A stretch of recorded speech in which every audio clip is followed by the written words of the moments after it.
أعوذ بالله من الشيطان الرجيم بسم الله الرحمن الرحيم قل أرأيتم إن أخذ الله سمعكم وأبصاركم وختم على قلوبكم من إله غير الله يأتيكم به انظر كيف نصرف الآيات ثم هم يصدفون قل أرأيتكم إن أتاكم عذاب الله بغتة أو جهرة هل يهلك إلا القوم الظالمون وما نرسل المرسلين إلا مبشرين ومنذرين فمن آمن وأصلح فلا خوف عليهم ولا هم يحزنون صدق اللہ العظیم۔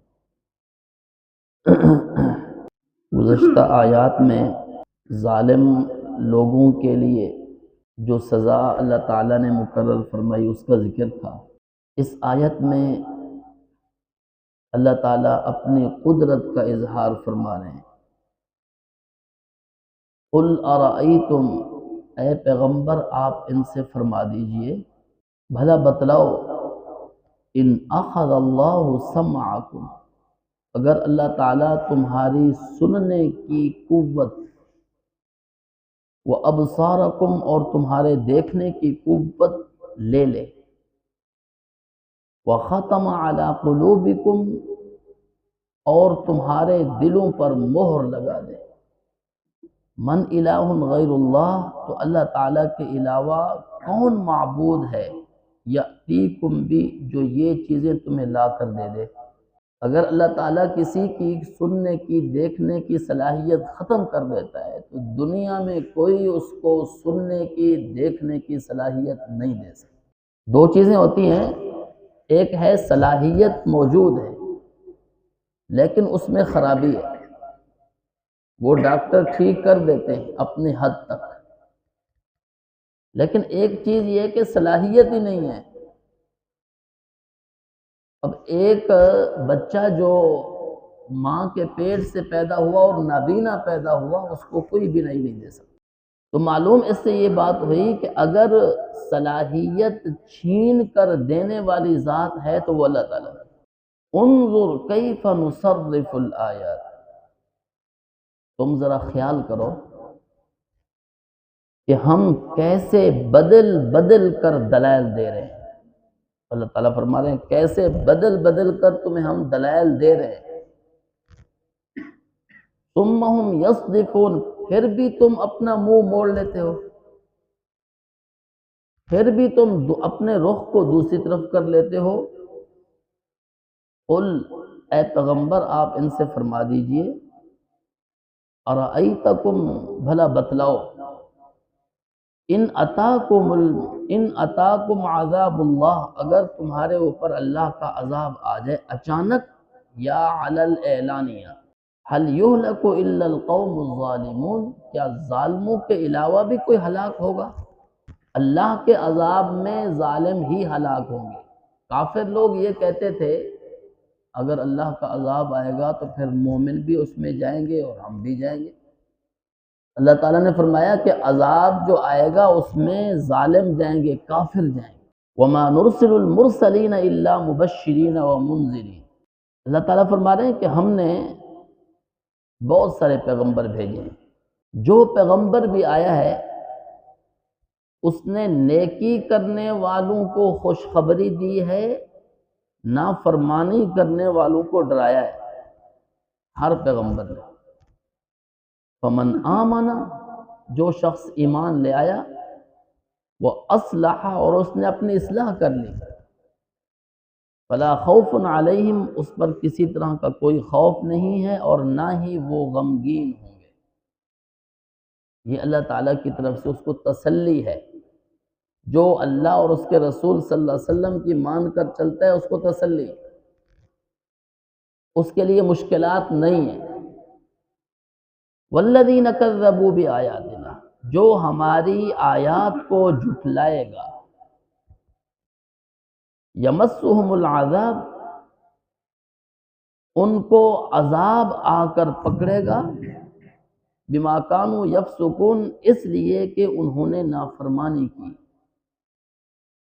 نافرمانی کرنے والوں کے لیے دنیا اور آخرت تنگ ہے، کسی کو ظاہراً جتنا مرضی سبز باغ نظر آ رہا ہو، وہ حقیقت کے اندر سبز باغ نہیں ہے۔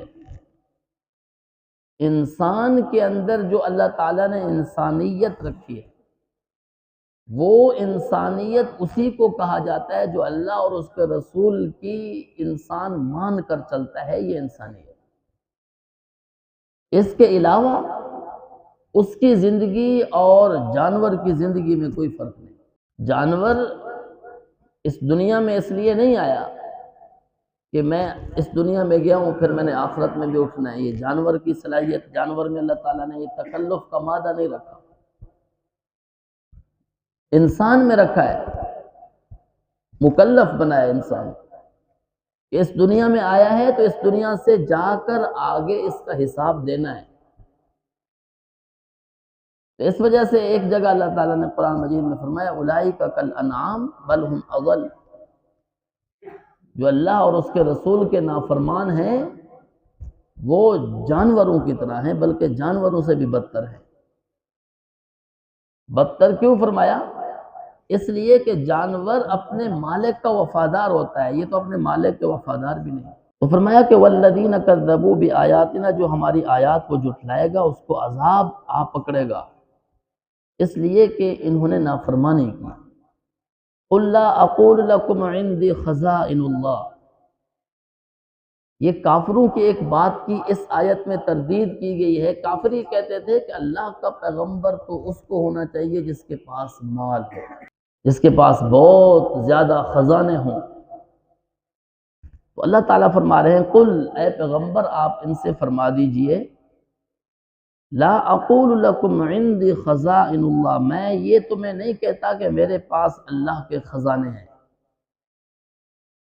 ولا اعلم الغیب، اور نہ ہی میں یہ کہتا ہوں کہ میرے پاس پورا علم غیب ہے، ولا اقول لکم انی ملک، اور نہ میں تمہیں یہ کہتا ہوں کہ میں فرشتہ ہوں، ان اتبع الا ما یوحى الی، میں تو فقط اس کی پیروی کرتا ہوں جو مجھ پر وحی کی جاتی ہے۔ اللہ تعالیٰ کی طرف سے جو وحی کی جاتی ہے میں وہ پیغام تم تک پہنچا دیتا ہوں۔ میری یہ ذمہ داری ہے جو اللہ تعالیٰ کی طرف سے یعنی آپ صلی اللہ علیہ وسلم کو دی گئی ہے اور آپ صلی اللہ علیہ وسلم نے وہ پوری کی ہے۔ قل هل يستوي الاعمى والبصیر، اے پیغمبر آپ ان سے فرما دیجئے کیا نابینا اور دیکھنے والا برابر ہو سکتے ہیں؟ نہیں ہو سکتے۔ جس طرح نابینا اور دیکھنے والا برابر نہیں ہو سکتے، اسی طرح جہالت کے اندھیرے میں رہنے والا اور علم کی روشنی میں رہنے والے برابر نہیں ہو سکتے۔ اسی طرح مومن اور کافر برابر نہیں ہو سکتے، فرما بردار اور نافرمان برابر نہیں ہو سکتے۔ افلا تتفکرون، پھر بھی تم سوچتے نہیں ہو، پھر بھی تمہیں اس بات کی فکر نہیں ہے؟ جب یہ بات آدمی سوچے گا اور اس کی فکر لاحق ہوگی کہ دیکھنے والا اور نہ دیکھنے والا برابر نہیں ہو سکتے، لہذا فرما بردار اور نافرمان برابر نہیں ہو سکتے، تو جب برابر نہیں ہو سکتے تو دونوں کی جزا اور سزا میں بھی فرق ہوگا۔ جو فرما بردار